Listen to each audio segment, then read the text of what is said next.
Howdy folks, welcome to another edition of Book Week Part 1 at magicreviewed.com. That's a mouthful. Today we got, with great power comes great responsibility. Thank you, Uncle Ben. This is the second product I am reviewing that is from a student of Kent Knepper. And this is Fraser Parker. It's called True Mysteries. It comes with a book and a disc. And this quote, very appropriate. The stuff that I don't know, man. I've just got a bunch of stuff from Kent Knepper that I'm going to be reviewing in the near future. So I'm excited to watch that because I've never been overly familiar with his work. I've seen a few things and I liked what I'd seen, but I've never reviewed any of his stuff before. And so first one I reviewed was the Luca Volpe / Kent Knepper combined work called The Collection. And this is just like that book. This book has the kind of stuff that makes people think you have real power. So I don't know what's going on in Kent Knepper's head, but that guy is brilliant, and he's turning out these brilliant students. And so it's very, very cool to see some of this stuff. So basically what you get with this book, it's very nice. It's a hardbound book that has the DVD in the back. It's kind of a cool idea. It's from the 1914 production company, and all of their stuff is well produced, and I've liked what I've seen from them so far. This one, I really liked it. I gave it 4.5 stars, Stone Status of Jim. It's oddly priced at $56.50 or something like that. So about $56 somewhere in there. 4.5 stars, Stone Status of Jim. Before I tell you entirely what's in there, I will tell you there's one thing in the ad copy that bugged me a little bit. And it says, imagine being able to change your participants' personal beliefs in God.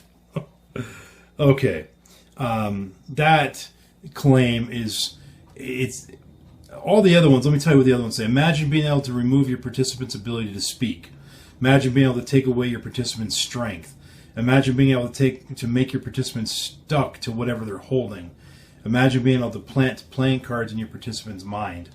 All of those, that's how they happen. I mean, it's the guy's holding onto the deck and he's stuck to it. He can't let go of it. You have him try to pick the deck up and he can't pick it up off your hand.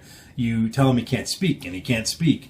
So all these kinds of things, they're all accurate, and they're it's not like the spectator's not in on it. He's not a stooge, and he's experiencing the same thing everybody else is.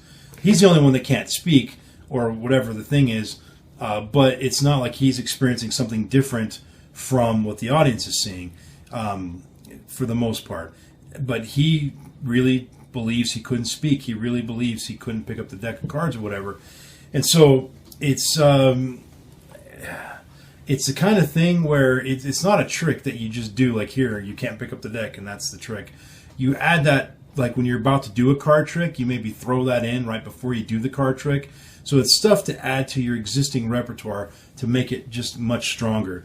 And it looks like you're doing hypnosis. You're not, but that's what it looks like. And so you have this appearance to the audience members that you can just quickly, hypnotize people to have the ability to not, or lack of ability to speak, or not be able to pick up a deck of cards or whatever.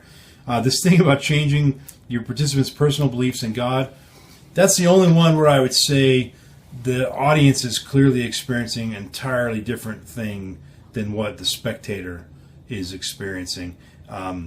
That one I don't really believe that the spectator is going to walk away going, well, I used to be an atheist, now I believe in God, or vice versa, or whatever. Whereas the people watching might feel that way, because it's still pretty clever. Anyway, you also get his work on the Burglas effect, which is the any card in any number. The disc is well produced. The book is well produced, except for one annoying thing.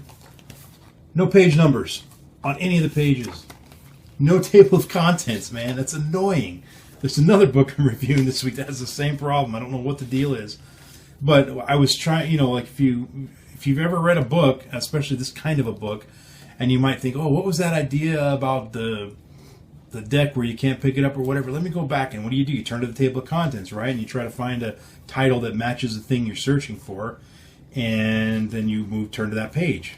You can't do that in this book, so you basically have to flip through every page to find it. So in the DVD, you see, I think it was Jack Curtis and then Fraser Decker, who's the author here, together talking about these concepts and how they apply them. And you see actual performances of them, and it's very, very good stuff. Very, very clever, very, very smart. And so, if you're, again, like I mentioned with the Luca Volpe thing, if you're looking to add just sort of a new level to your magic, just take it to a different place where people really believe that you've had some serious influence over them, because you have had the serious influence over them. You were able to, just with a little bit of wording and some basic scripting, be able to get them to not be able to pick up a deck of cards off of your hand, or to not be able to speak, or to have an image implanted in their mind of a playing card or whatever. It's very, very smart stuff, very, very clever. And like I said, this isn't where you're going to do a whole set going, okay, now I'm going to take away your ability to speak. Now you can't lift up the deck. Now you can't. No, it's not that kind of thing. It's, hey, let's do a card trick. And, oh, but before you do, and then you do this little thing where they can't lift the deck or whatever. Or when they're giving the deck back to you, before they give it back to you, you do this little thing where they're stuck to it. They can't give it back to you because their fingers are stuck to it. So it just adds a little edge to your magic that's really, really smart, really, really clever.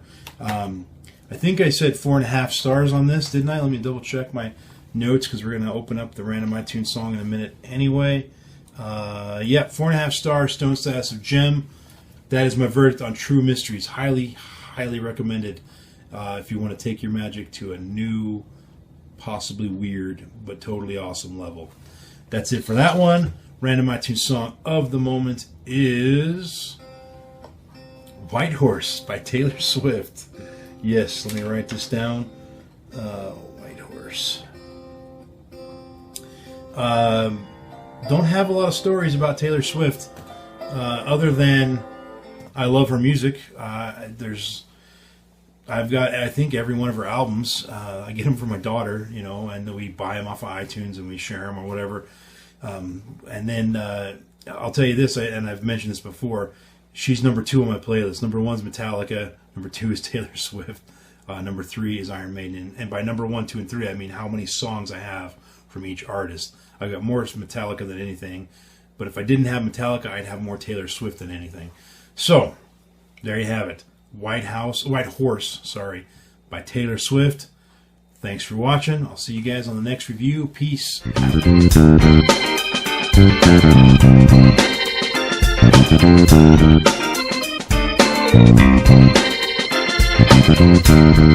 Thank you.